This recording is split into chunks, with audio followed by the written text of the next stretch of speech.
আসসালামু আলাইকুম। সবাই কেমন আছেন? আলহামদুলিল্লাহ, আমি ভালো আছি। আজকে আমরা ইটের দাম জানব। ২২ জুন ২০২৬ সালের বর্তমান বাজার দর অনুযায়ী বাংলাদেশে ইটের দাম এর গুণগত মান, প্রকারভেদ এবং এলাকার উপর ভিত্তি করে নির্ধারিত হচ্ছে। সাধারণত প্রতি পিস ইটের দাম ৯ টাকা থেকে শুরু করে সর্বোচ্চ ৩০ টাকা পর্যন্ত হতে পারে। সাধারণত ভাটায় ১,০০০ ইটের হিসাবে বেচাকেনা বেশি হয়।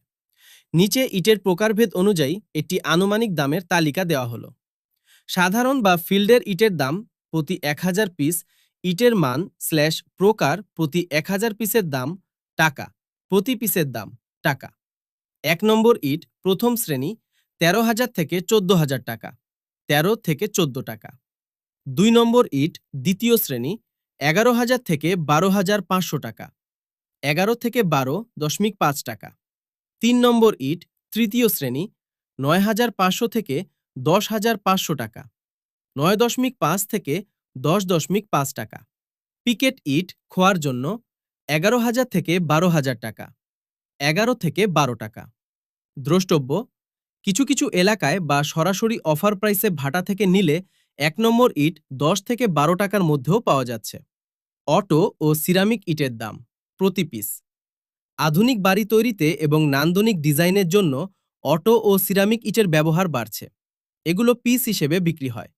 ১০ হোল ১০ ছিদ্রযুক্ত অটো ব্রিক্স ১৬ থেকে ২৬ টাকা মানভেদে। ৩ হোল ৩ ছিদ্রযুক্ত সিরামিক ব্রিক্স ১৬ থেকে ৩০ টাকা। সলিড অটো ব্রিক্স ১১ থেকে ১৩ টাকা। কংক্রিট হোলো ব্লক ৪৫ থেকে ৫০ টাকা। এটি ইটের বিকল্প হিসেবে ব্যবহৃত হয়। জরুরি বিষয়: ইটের এই দামের সাথে সাধারণত গাড়ি ভাড়া বা পরিবহন খরচ যুক্ত থাকে না। আপনি যে এলাকায় ইট ডেলিভারি নিচ্ছেন, ভাটা থেকে সেই দূরত্বের উপর ভিত্তি করে প্রতি হাজার ইটে ১,৫০০ থেকে ৩,০০০ টাকা পর্যন্ত অতিরিক্ত গাড়ি ভাড়া যোগ হতে পারে। এছাড়া বর্ষাকালে ইটের উৎপাদন কম থাকায় দাম কিছুটা বাড়তে পারে। আজকের ভিডিও এই পর্যন্ত। যারা সাবস্ক্রাইব করো নাই অবশ্যই সাবস্ক্রাইব করবে। সবাই ভালো থাকবেন। আল্লাহ হাফেজ।